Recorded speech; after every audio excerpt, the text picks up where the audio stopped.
This is Charlotte Talks. I'm Mike Collins. On the local news roundup, a week of hearings and a major surprise as the North Carolina Board of Elections looks into possible election fraud in the 9th Congressional District. ICE arrests spark response from all corners of the community, including CMS.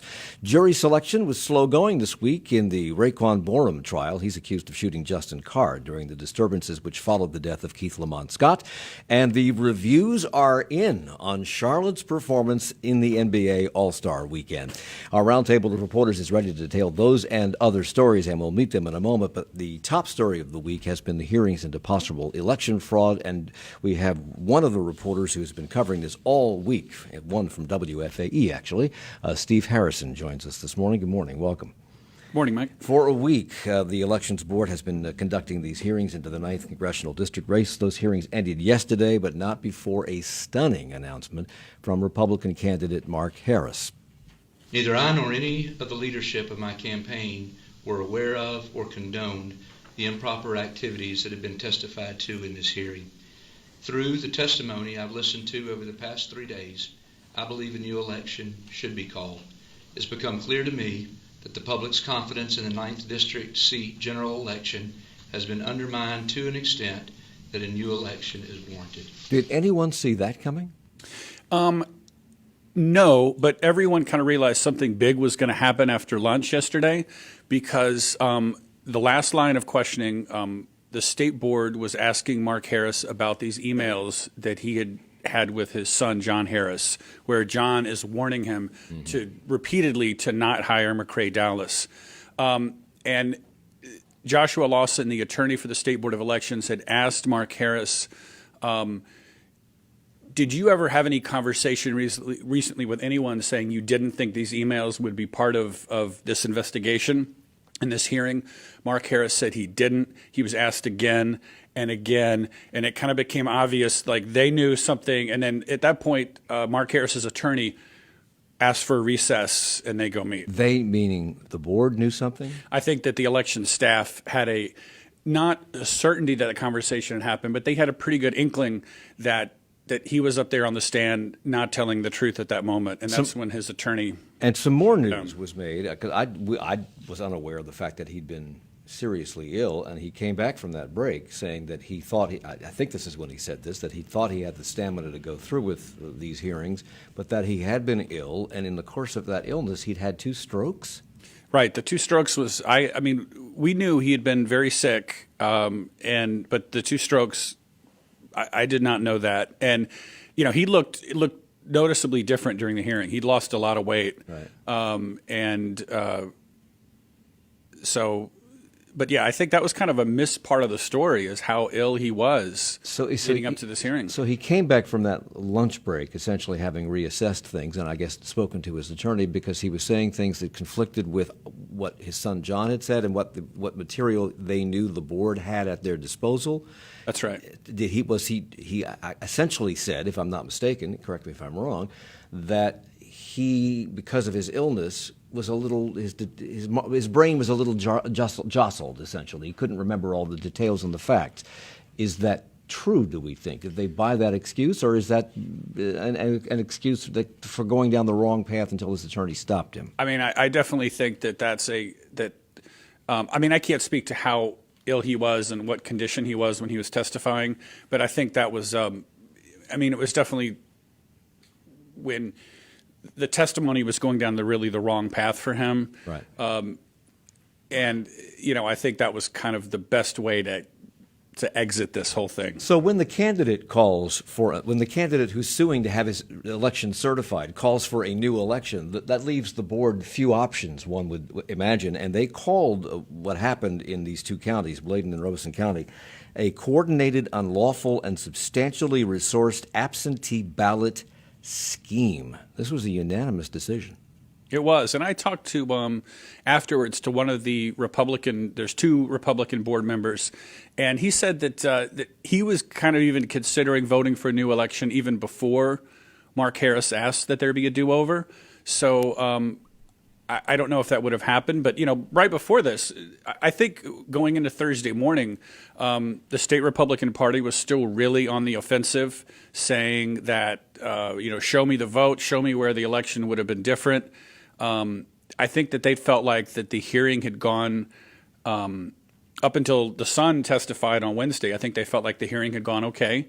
They had a chance. They were still fighting, and then it completely flipped. I don't know if you had a chance to see the piece of tape with Dallas Woodhouse, who's I think the executive director of the state Republican Party, but he was cornered by a reporter in the hallway after the hearing, and he looked devastated. I mean, he was on the verge of tears. I did not see that tape. I mean, Dallas was there in the chamber the whole time, kind of monitoring it, spinning it, talking to reporters. And, like that morning, Thursday morning, he was on WFAE and was really aggressive about his view that a new election did not need to be called. Mark Harris should still be the winner. Mm-hmm. So what happens now? There will be a new election. Will there be a new primary, or is this just the general election? So as of now, there's a new primary. Under the old rules, we would have just had a redo of the two candidates or the three candidates in the general election. But the legislature at the end of last year passed a law that said we will do a new primary. That I think the elections board said that'll probably be in May, with a general election in October. Which means for a whole year, the 9th District has no representative. Is there staff in Washington for constituent services? That's a good question. I mean, I know that Tom Tillis had sent out a thing, a news release telling the people of the 9th District to contact him. Yeah. So, you go ahead and talk. I apologize. Let's stop. Eric Spanberg is here from the Business Journal. He's just overleaping all the boundaries. I'm sorry, I apologize. I was just going to ask, though, I think when we had the situation with former Congressman Watt, when he left, that the other members of the delegation kind of took up the slack as how they handled that in terms of constituent services. So I'm going to bring everybody in since you've jumped over the barricades here. I was so excited. Glenn Berkins is here. He's editor-publisher of QCityMetro.com, and David Borax is also with us from WFAE News. So why can't the governor appoint an interim representative until next November? I think the governor can do that in the case of a death or someone stepping down, but when the board calls for a new election, then we have a new election. Okay, so before yesterday, the biggest surprise of the week came from Mark Harris's son, John Harris, who's a U.S. attorney, by the way, and he made some very surprising statements. He came and testified essentially against his father.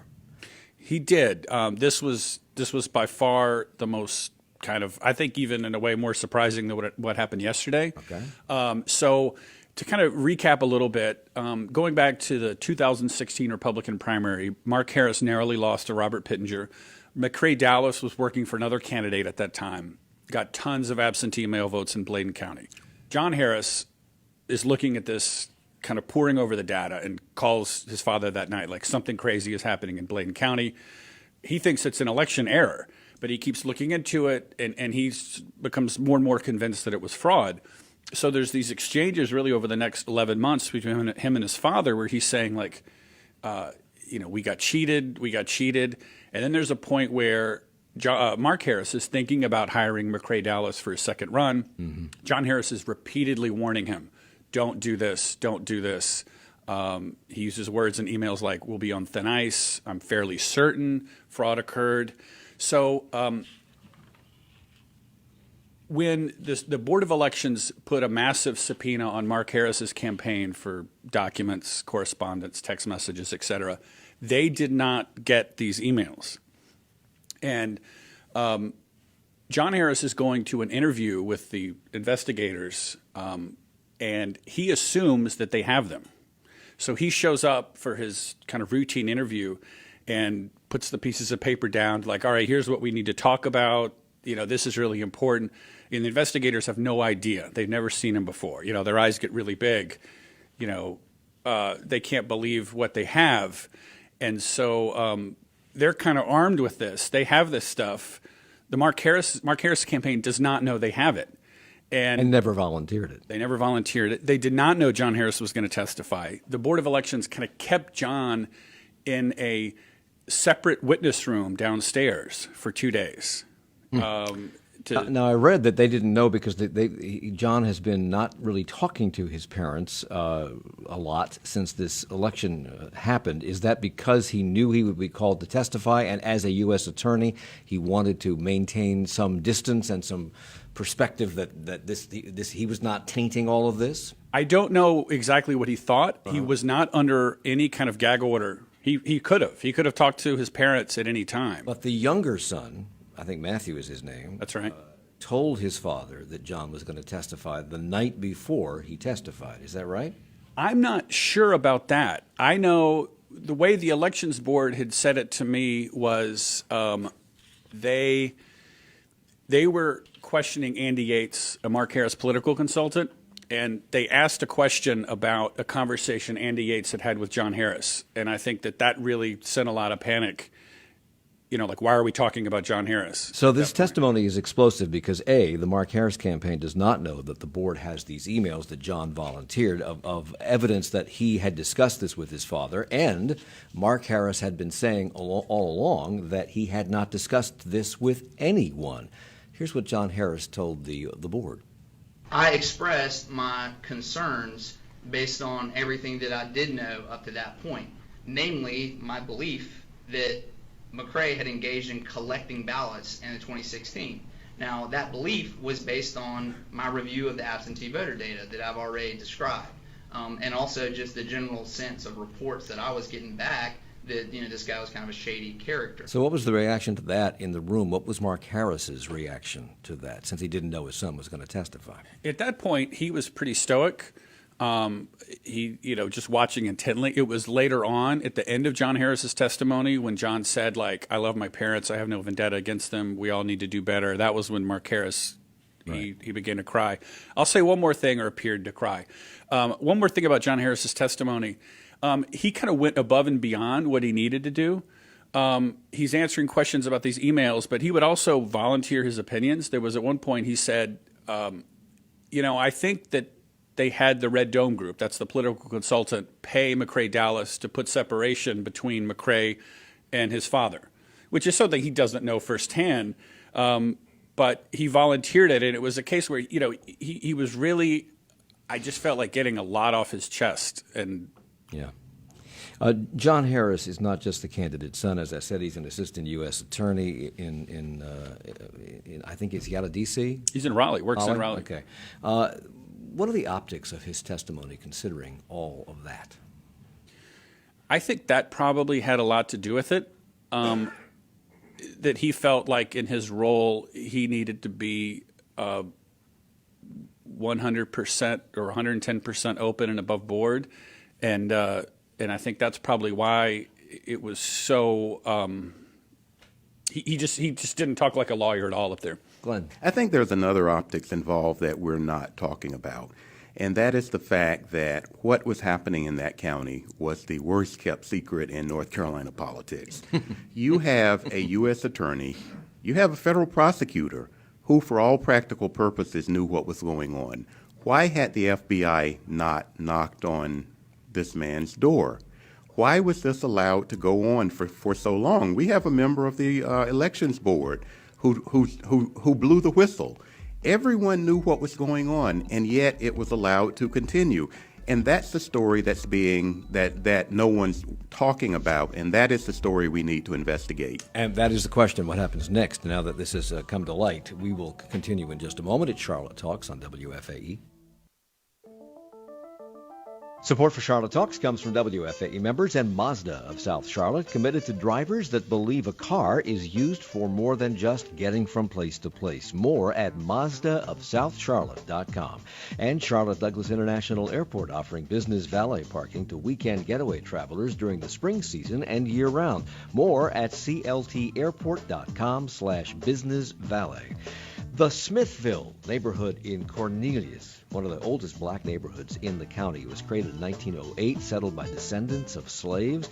But the population there has been declining, and home values average less than $100,000, while houses nearby are selling for millions. Revitalization attempts have been slow, but that may be about to change, and we'll talk about why and what activism may mean for Smithville on this program Monday. at 9. Rumor has it that Robert Mueller's big reveal on Russia is just days away. One former acting FBI director won't rule out that the president is a Russian asset.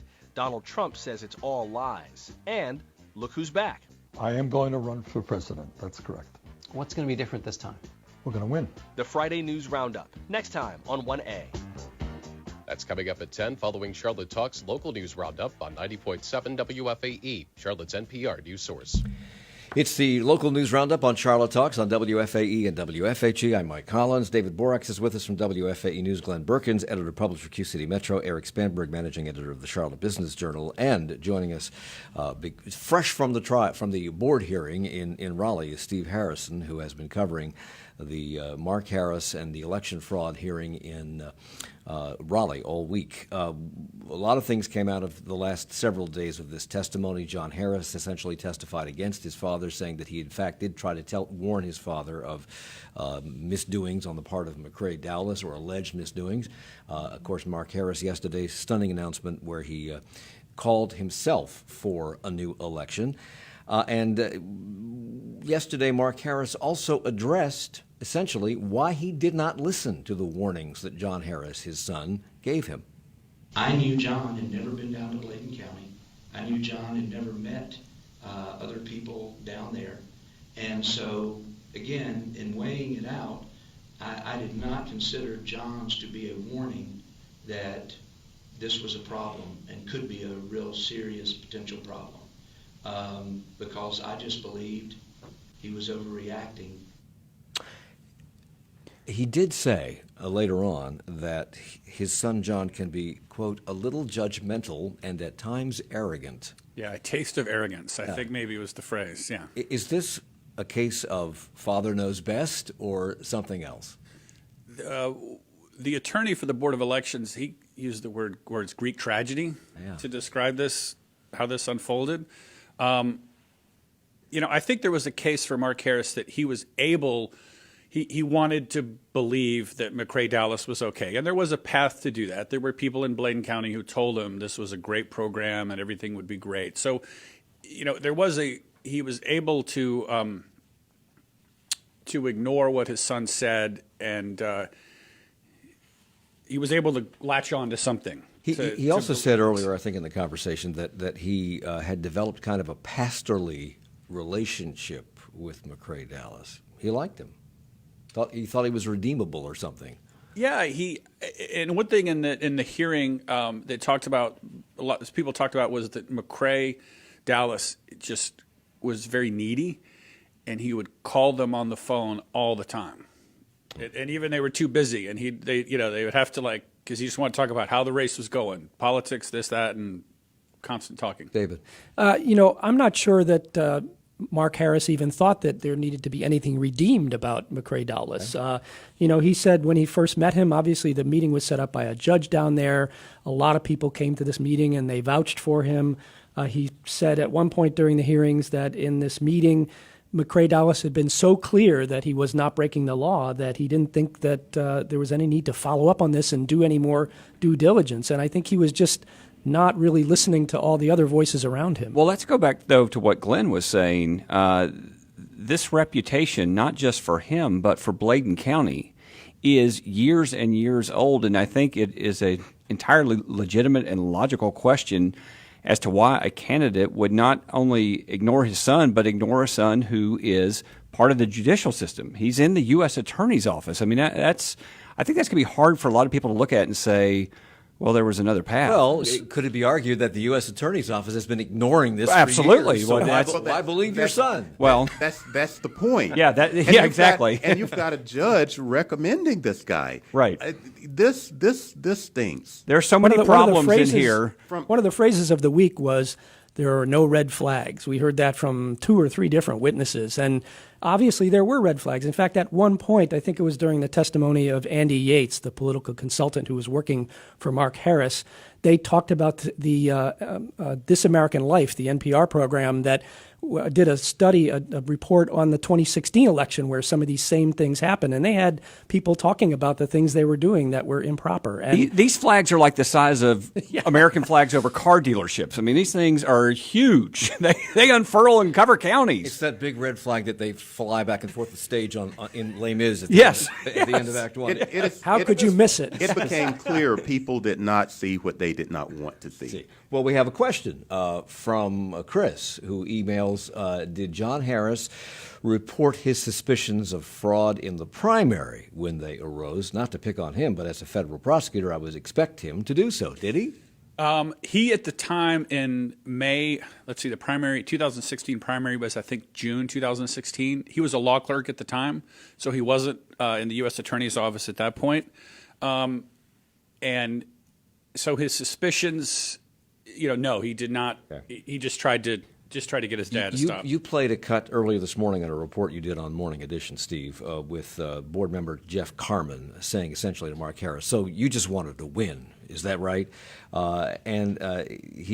He'd said Harris has denied having heard any concerns about McCrae Dallas, and he also said that he considered his conversations with his son to be private family conversations. Now, that doesn't negate the fact that he lied to the media, but lying to the media is not a crime. Does he face legal jeopardy for any of that? Definitely. He told me in an interview in January, I asked him very specifically about that primary and whether anyone had warned him, because the Washington Post had a very specific story that said people close to him tried to wave him off, and he said absolutely not. So no,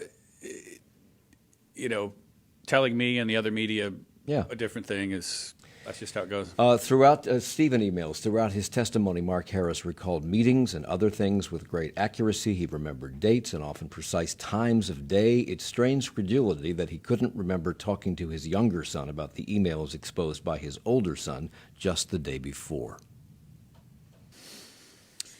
Yeah, there was another moment, too, when Mark Harris said that he didn't kind of understand. There was some money paid to McCrae Dallas's group, Patriots for Progress, a political action committee, and Mark Harris said he didn't quite understand the rules of federal elections in terms of what they were allowed to coordinate with the campaign. And I think this was his third federal race. That seemed a little bit hard to believe. And yes, going back to the question, Well, there were also questions, though, about the testimony showed, and Steve, you were in the room, but the testimony showed on several occasions that McCrae Dallas didn't even keep records of his expenses. He just told them what they owed him, and then I think Mark Harris said, well, I thought Andy was handling that, referring to the owner of the Red Dome Group. I mean, there were just a lot of troublesome things revealed, I think, would be an understatement. It's just how we do it down here. And I think there was at some point there was testimony where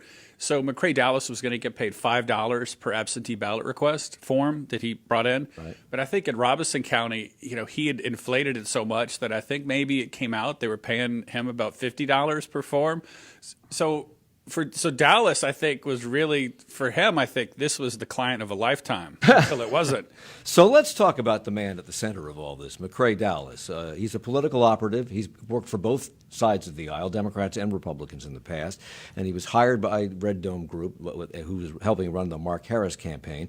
He refused to testify at this hearing unless he was granted immunity. So the board met privately and decided not to grant that immunity. And board chair Bob Cordell came out after that private meeting and asked that McCrae Dallas come to the stand and testify anyway.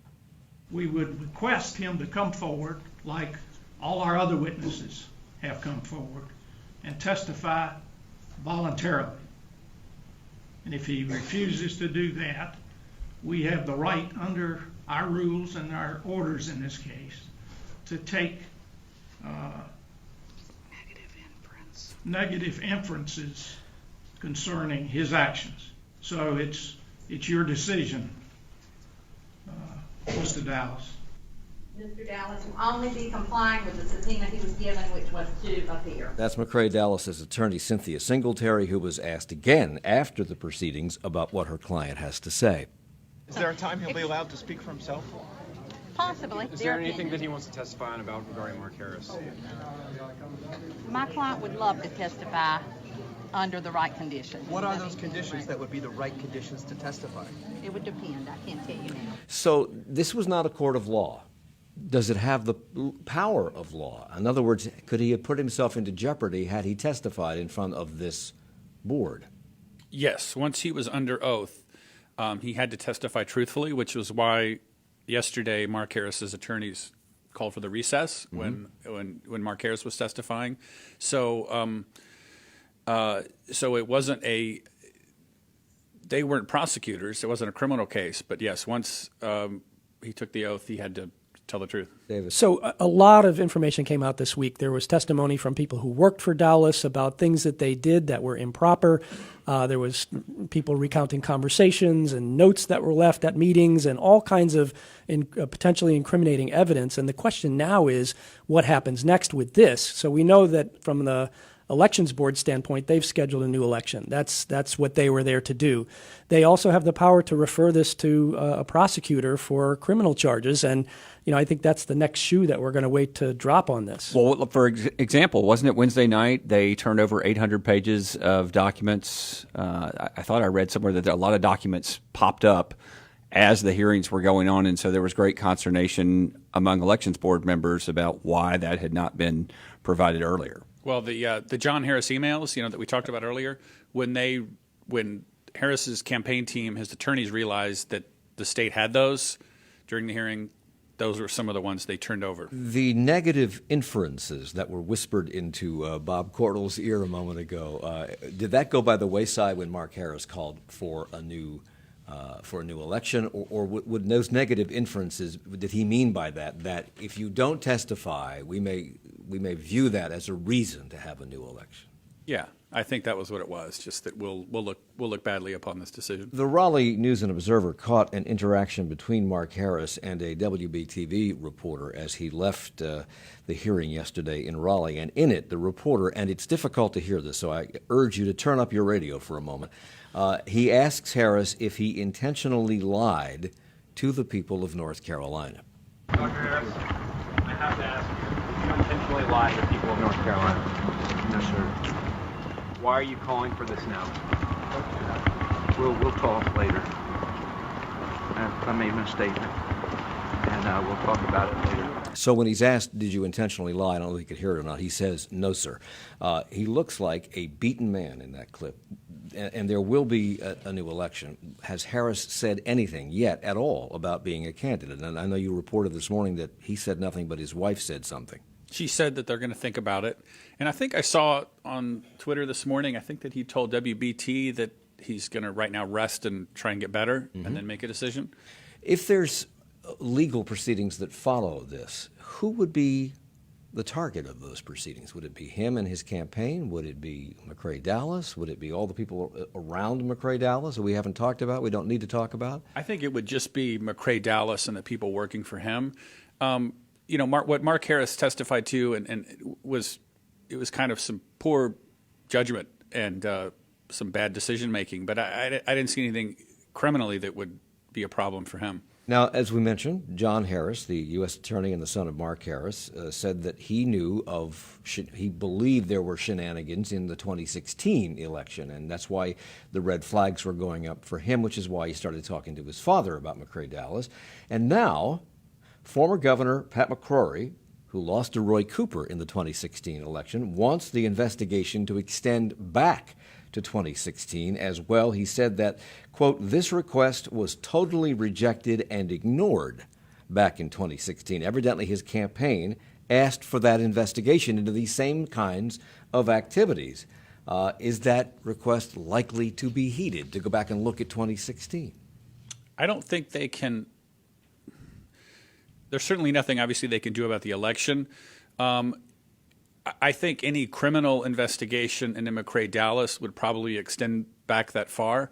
And it's worth remembering that in 2016, so in Bladen County, there were kind of two heavyweight political groups doing absentee mail ballots. McCrae Dallas was working for the Republicans. The Bladen Improvement Association, a PAC, was doing this for Democrats.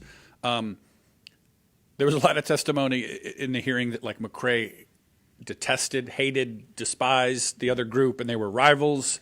And Pat McCrory thought that the Bladen group, the Democratic group, had cheated him. So put this into perspective, gentlemen.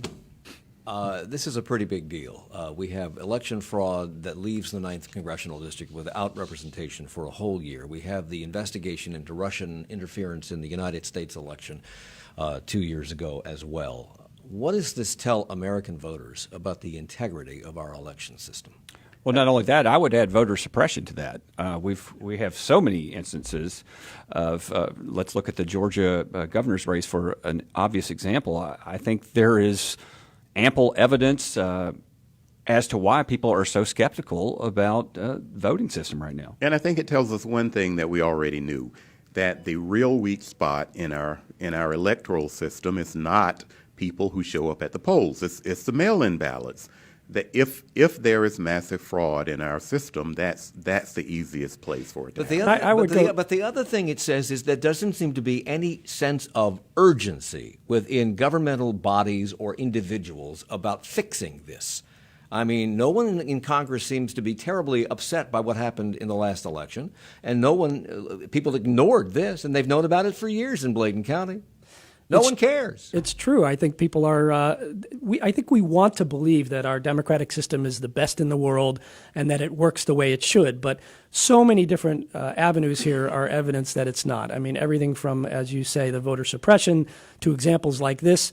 If you haven't read this article in the New Yorker from a couple weeks ago about the Israeli firm that goes into even small towns and influences elections through social media and discrediting campaigns, at every level, our democracy is being challenged by people who have figured out the apparatus and how to tweak it to their advantage. And I think it's incumbent on all of us as voters to pay more attention about this, but we also need to look into these things and maybe bring some cases in places like Bladen County. Steve said correctly that so far there's no indication that criminality extends beyond the actions of Dowless and perhaps some of the people who work for him.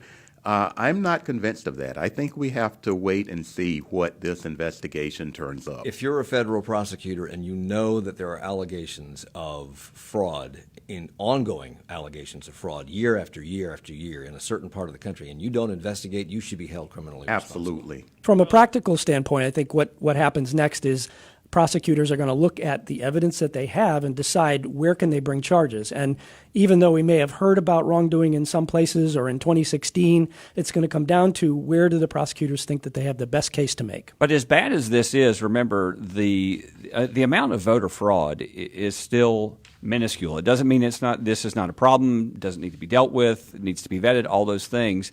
But I guess if there is a silver lining, there's not a lot of evidence of voter fraud Bladen County to the contrary. Well, I've said on this show before that is absolutely true, and that did not have much of an effect a decade ago. But today, when every race is tight, even a minuscule amount of fraud can turn 905 votes. I have news for you guys. There's more news to talk about, and it has nothing to do with this. CMS guns in schools. There's an immigration rally here this week, and the Rayquan Borum jury selection has been going very slowly. We'll talk about all of that and more when we come back at Charlotte Talks. Support for Charlotte Talks comes from WFAE members and Blue Cross and Blue Shield of North Carolina, working to create a healthier state by investing in community partnerships across the state.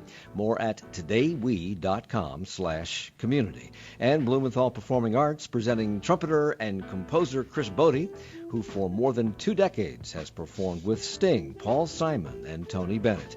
March 7th at Belk Theater. Tickets at BlumenthalArts.org. The Mueller investigation is reportedly close to wrapping up, but will the new Attorney General make the findings public? That's one of the topics they'll be talking about as the News Roundup continues on 1A with Joshua Johnson. More than a dozen states go to court challenging the president's national emergency declaration at the southern border, and Bernie Sanders joins the crowded Democratic field for president. Some of the other topics coming up as the News Roundup continues, and we will continue in just about 35 seconds. Stay with us. All Things Considered on WFAE helps you go beneath the surface of the day's news. And these chronic conditions disproportionately impact Black and Hispanic populations in Mecklenburg County. So the network of 60 churches reaches those communities to educate congregants on healthy eating and exercise. There's more to every story. Listen weekday afternoons from 4 to 6:30 for All Things Considered from NPR News and 90.7 WFAE. It's the Charlotte Talks local news roundup on listener-funded 90.7 WFAE and 90.3 WFHE. I'm Mike Collins. Glenn Berkins is here from Charlotte's QCityMetro.com. He's the editor-publisher there. Eric Spanberg, managing editor of the Charlotte Business Journal. Steve Harrison still with us from WFAE News, as is David Borax. Several weeks ago, CMS began several random searches for weapons at area high schools, but this week, a student at South Mick was caught with a gun. The gun was not discovered during a random search. Do we know how they found it? I guess not.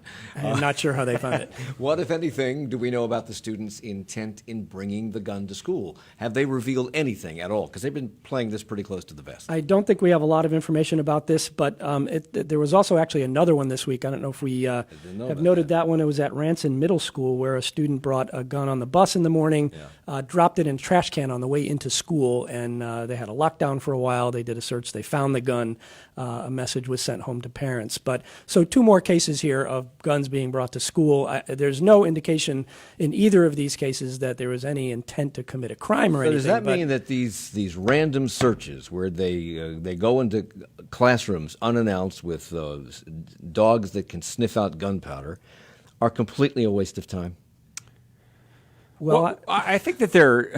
I mean, that's a good but tough question, and I mean, unless you do it every day, unanswerable at question. The entrance to the school. Well, building. but Mike, it's the way a lot of security works, which is yes, you're trying to catch people, but you're also trying to deter people with the thought of the random search. So I don't think you can instantly just say it's worthless, but clearly there are problems if you have 2 in 1 week with all of this going on. And these searches are being done at the high school, so wouldn't have turned up something at one of the middle schools. So also, ICE operations, which we talked about extensively yesterday on this program, took around 200 people into custody around the state, and it raised tons of concern in the immigrant community here. That was reflected in some of the students at CMS, and Superintendent Clayton Wilcox quickly said he would make resources available to help support those students, and he also had a message for them.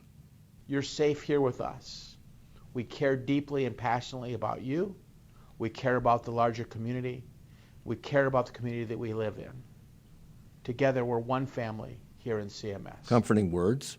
Are they enough? Do they mean anything? Well, because one parent of a 4th grader said there's nothing concrete. It doesn't say anything. It says they'll work with the kids, but it doesn't say when. It says they'll help the kids, but it doesn't say how.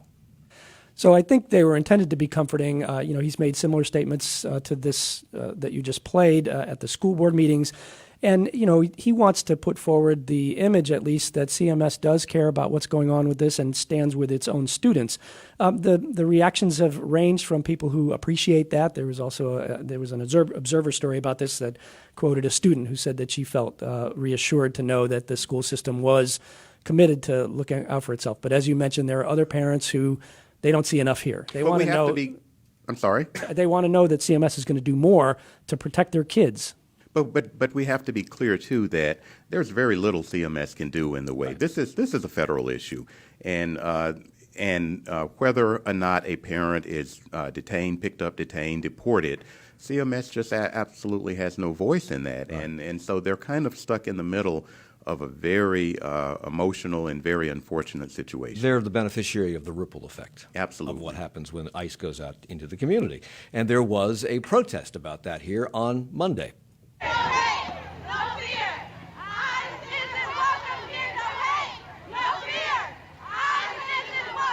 So they're chanting, "No hate, no fear, ICE isn't welcomed here." That was the scene at Marshall Park. Elver Barrios, an organizer with Comunidad Colectiva, opened the rally, telling the crowd ICE is terrorizing the Latino community.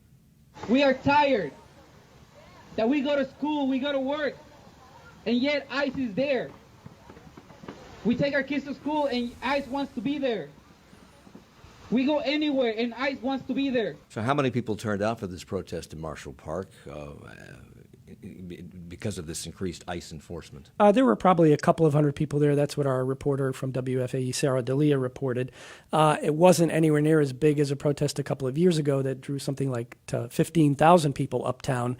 the community is trying to kind of fight back here. But what's interesting to me is that there are a couple of different fights going on here. This isn't just any longer about the ICE and the federal government cracking down on illegal immigrants. There is now a fight between the federal government and local communities over enforcing the law. And the local communities have long said that they don't want to be in the position of having to enforce the law. But, one of the images the other day that was posted on social media showed an ICE agent there with a jacket on that said, police, ICE. And that confuses people in the community who don't understand the complicated structure of our law enforcement system. Well, we had a representative of ICE, the Atlanta office, on this program yesterday, and something emerged from that because Gary McFadden, the sheriff who ended 287G, his department's participation in the program that allowed them to caused them to ask inmates about their immigration status, and if they were not here legally, they would turn that information over to ICE, has said on this program, Gary McFadden has said, that doesn't mean ICE can't find out about the status of these people. They're welcome to come into the jail and ask. I mentioned that yesterday with the supervisor for ICE in Atlanta, and he said, no, we're being barred from going into the jail. So what's the truth?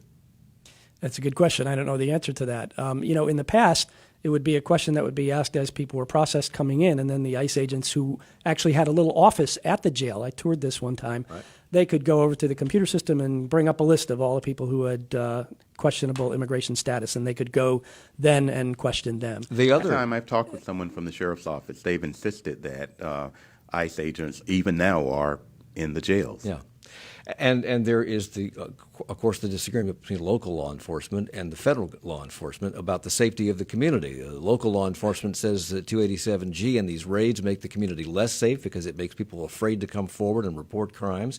The federal authorities, of course, are saying it's making the community safe because we're getting criminals off the streets. Well, and that's what I was thinking when you were talking about local communities. I mean, it's as much with local and federal law enforcement as it is anything. And so you're right, Mike. It confuses people. Who do you listen to? Who's in charge? Who's got the upper hand? You don't really know. And of course, in many cases, the federal crime that they've committed is that they've come across the border illegally. They're rounding up these people and arresting them a lot of times on things that you or I would only be arrested for by a local law enforcement agency, not by the federal government. What's the law say about that? That you're being arrested because your headlight's broken by a federal agent? I mean, I think the local law enforcement has jurisdiction on that stuff, but it's the pretext under which they're stopping these folks. And as they've also said, they may be targeting people who they know are here, and they will be staking them out and trying to find a situation where they can arrest them. But if there are a dozen other people there who happen to be here illegally, they're going to get swept up in this as well. How about some good news? We've been talking in recent weeks about the accreditation woes at Bennett College in Greensboro. This is the last remaining all-girls historically black college, and it needed one of two. It needed to raise $5 million in order to regain its accreditation, and it exceeded that goal by $3.2 million. So they raised $8.2 million. Actually, right? they raised $9.5. Wow. Okay. $9.5 million was the final tally. Earlier this week, they appealed the decision concerning their accreditation, and they're now waiting for a decision, which they expect to come next week. Because they're going on Monday, right? They're going to Atlanta to meet with the Southern Association of Colleges and Schools Commission on colleges to right. They've already gone. They've already presented their case, and I think now they're waiting for that decision. And this is important because having accreditation is what allows you access to have federally backed student loans, and without that, their business model doesn't work. But I think looking forward, they're saying that they're going to have to not just raise this money, but also look at their business model, try to attract more students, try to look for ways to cut. But this is really part of a much bigger decision. There are slightly more than 100 historically black colleges and universities in the country, and the question is, in this current educational environment, are all of those needed, or is it time to talk about sensible consolidation? Well, it took a long time this week. The prosecutors and defendant and the judge was complaining about how long it was taking to choose the jury for the Rayquan Borum trial. He's facing first-degree murder charges in the death of Justin Carr in the aftermath of the police shooting of Keith Lamont Scott during the disturbances uptown. But they have seated 12 jurors in this trial, and they still have to pick some alternates before the trial can start. Why did it take so long to do this? You know, they were going through one by one there were 52 people in the original jury pool, and my colleague Sarah D'Elia has been reporting on this, and I was in court one day as well. And at one point, they were sending all the prospective jurors out of the room and questioning the individual juror prospects one by one about things like, what media have you consumed about this? What do you know about this from watching the news and that sort of thing? And obviously the attorneys on both sides would like to have a jury that is friendly to them and is not biased in any way. But the judge in this case has said that he would like to have 4 alternates. So we've got the 12 now. He's been trying to speed this along. We have 1 alternate picked. There are only a handful. I guess there's only 4 prospective jurors left from the original pool, and I think 3 of those have to be picked for alternates, or else they're going to have to bring in another 20 is what they've decided. I think they're hoping to do that today, and they're hoping to start opening arguments on Monday. We'll see what happens. And some allegations that we didn't know about have come out already in this trial, because prosecutors alleged on Monday that Rayquan Borum was actually aiming at police when he shot and killed Justin Carr, allegedly shot and killed Justin Carr, and that in fact he fired twice. How do they know that? This trial will be the first time that we see some of the video surveillance that they've gotten, and they have cameras that are around that area in front of the Omni Hotel in Uptown Charlotte that captured the scene here. During those protests that night, there was a huge crowd there, and it's even hard, I think, in some of these videos. The prosecutors will have to point out and circle on the video, this is Rayquan Borum, and so they're going to have to make their case based on that. I think that's how they know what's happened. His argument is going to be that he was not doing that. He has been saying that I only did it to disperse the crowd or something like that. So those of you laying out your Sunday night plans, the Oscars are this weekend. But last weekend was Who's the host? Sorry, there isn't one. Charlotte. Charlotte will be the host of the Oscar, because last weekend was Charlotte's time to shine. It was, of course, NBA All-Star Weekend, and the reviews are in. You like me right now. You like me. That's our eternal speech in Charlotte. It really is. That's Sally Field at the Oscars. But Eric, could the same be said about how people felt about Charlotte during the All-Star Weekend? Well, yes, and there is a perfect connection between the NBA All-Star Game in Charlotte and the Oscars, which is Spike Lee will be at both. So it's got to be the shoes. I think there were a lot of sighs of relief at how smoothly things came together. I don't know how jittery people were, but just knowing Charlotte, I think there were some nerves. You went to every single event, I'm told. Well, I don't know that I went to every single event, but I went to a number of them. And everything, as I say, went pretty well. There was a lot of heavy traffic around the arena, as you would expect, but in terms of security, there were no major incidents. Right. And, going back to your Sally Field speech, a lot of people from out of town were saying, gosh, this is a clean city. People are nice. So that was what you heard over and over again. And so I think people went home happy. And the NBA commissioner said on Saturday that he was very pleased, so that made the Hornets pleased. Yes, Mayor Vi-Lyles had a conversation with the NBA commissioner, Adam Silver. He was so complimentary of the way we were able to move people around the city, the way that people handle all of the entertainment. He had nothing but accolades. Don't they always say that, though? I mean, if things had been miserable, would he have said anything other than Well, that? I don't know if the commissioner would have, but I can guarantee you the sports writers would have, because they're always grumpy. So the fact that they didn't complain a lot, I think, is probably a good sign. And the other thing, Mike, that Charlotte sells, and I think there is some legitimacy to this, is once you get uptown, you can walk to everything. And for example, last year they were in Los Angeles. That's not the case. And people did like the convenience of, okay, I'm in my hotel and I can walk to everything. And you kind of had to walk because the Blue Line wouldn't stop at the arena last weekend. Do you know something about that study with transit? Yeah. How many people showed up? They were predicting, I think, 150,000 people. How many people showed up? Yeah, we have not gotten a count yet. I think 150,000 was... It was tourism folks. Yes, it was tourism folks. The guy with the clicker is still counting it yes, up. he's still counting. I will say this on my GPS in my car.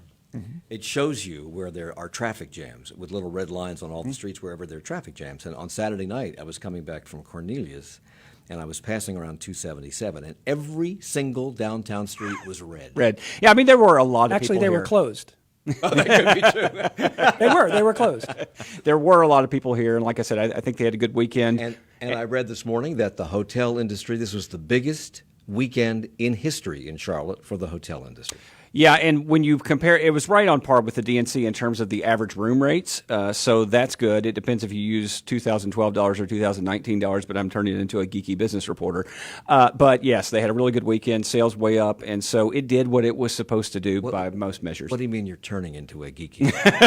Well, I was just revealing that. I want to talk about the massive fun party that it was. I mean, I didn't realize the degree to which the NBA All-Star Game is a cultural event, and it really hit this city hard. And there were some great moments. You know, a lot of Charlotteans stayed home during this. I mean, driving to work last Friday was a dream because there was no traffic. But you know, we're going to remember that slam dunk that Diallo did over Shaquille O'Neal. We're going to remember Steph Curry's amazing high bounce pass for that slam dunk. It was some great basketball. Yeah, it was. That was an amazing moment. That high dunk pass was amazing. They're pretty good. Those guys are pretty good, and they were having fun.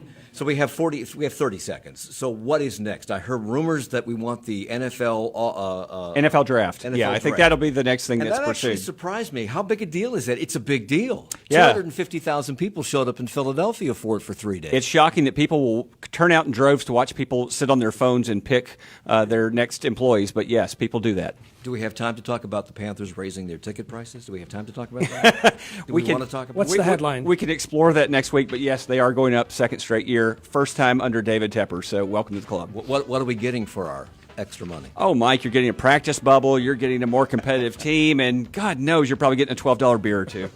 Okay. Eric Spanberg from the Business Journal, Glenn Brookins from QCityMetro.com, and David Borax and Steve Harrison from WFAE News. Thank you all. Charlotte Talks with